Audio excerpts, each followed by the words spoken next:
Deepak Malayamma, collector അവിടേക്ക് വരുമെന്ന് പറഞ്ഞ ആ മനുഷ്യർ കാത്തിരിക്കുന്നത് എന്തിനാണ്? അവിടേക്ക് വന്ന ആളുകൾ എന്താണ് ഇപ്പോൾ ചെയ്യാൻ ഉദ്ദേശിക്കുന്നത്? ഇന്നത്തെ ദിവസവും കടുവയെ പിടികൂടുന്നതിന് കൂടുതലായുള്ള നടപടികളിലേക്ക് കടക്കുന്നില്ല. കൂട്ടിൽ വന്ന് കടുവ കയറട്ടെ, അതാണോ ഇപ്പോഴും വനംവകുപ്പ് പറയുന്നത്?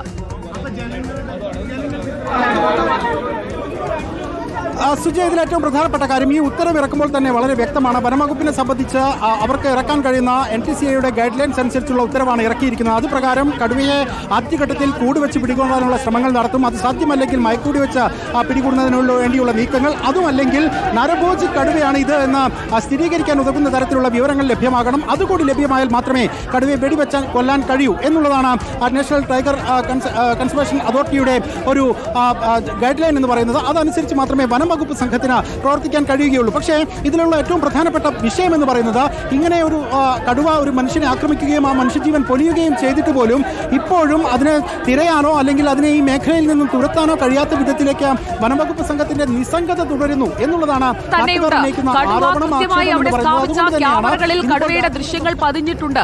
ഒരു നായയെ കൊണ്ടുപോയത്, 3 നായകളുള്ള ഒരു വീട്ടിലെ ഒരു നായയെ കൊണ്ടുപോയത് ഇന്നലെ രാത്രി 11:21 കടുവയാണ് കൊണ്ടുപോയത് എന്ന ഒരു നാട്ടുകാരി, സരസ്വതി നാട്ടുകാരി പറയുന്നു. നമ്മളിപ്പോൾ സ്ക്രീനിൽ കാണുന്നതാണ് ആ കടുവ. ആ കടുവയെ കൃത്യമായി സ്കെച്ച് ചെയ്ത് കഴിഞ്ഞു. അത് നേരത്തെ തന്നെ വനംവകുപ്പിന്റെ ഡാറ്റാബേസിലുള്ള കടുവയാണോ എന്നതെങ്കിലും സ്ഥിരീകരിച്ചോ ഇതിനകം? ഈ ദൃശ്യങ്ങൾ നമ്മൾ കണ്ടു തുടങ്ങിയിട്ട് 6-7 മണിക്കൂറായല്ലോ ദീപക് മലയമ്മ.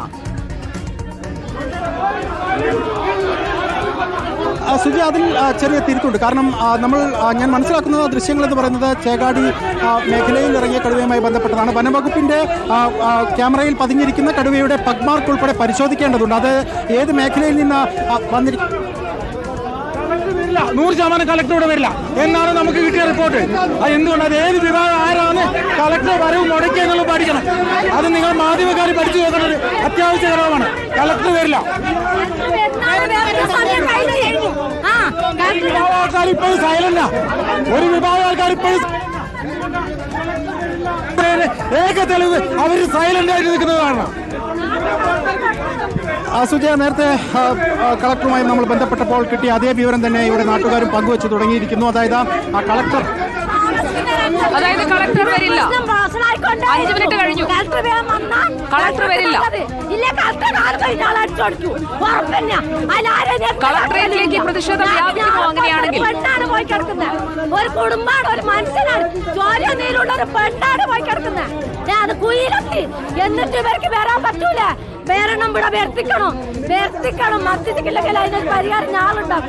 ഇത്രയും ലോ ആൻഡ് ഓർഡർ സിറ്റുവേഷൻ ഉണ്ടാകുമ്പോൾ കളക്ടർ വരണമെന്ന ആവശ്യമാണല്ലോ ദീപക് മലയമ്മ. എന്തുകൊണ്ട് കളക്ടർ അവിടേക്ക് വരാൻ തയ്യാറാകുന്നില്ല? ഈ ജനരോഷം അകറ്റാൻ ജില്ലാ ഭരണകൂടത്തിന്റെ മേധാവി എന്ന നിലയിൽ കളക്ടർക്ക് ഒരു പ്രാഥമിക ഉത്തരവാദിത്തമില്ലേ?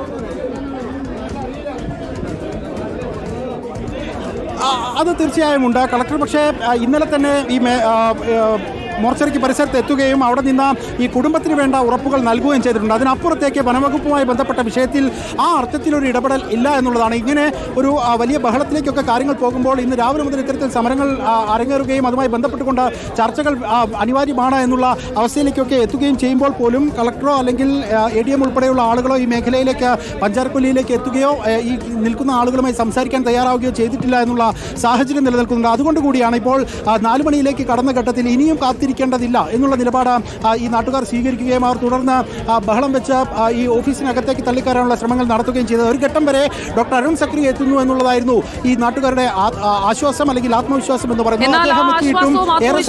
അവർക്ക് നഷ്ടപ്പെടുകയാണ്. അവിടെ പ്രകോപിതരായി നിൽക്കുന്നത് സ്ത്രീകളടക്കമുള്ളവരാണ്. അവരിൽ ഒരാളെയാണ് കടുവ കൊന്നു തിന്നത്. അവരുടെ സംസ്കാര ചടങ്ങാണ് തൊട്ടു മുൻപേ കണ്ടത്. നമുക്ക്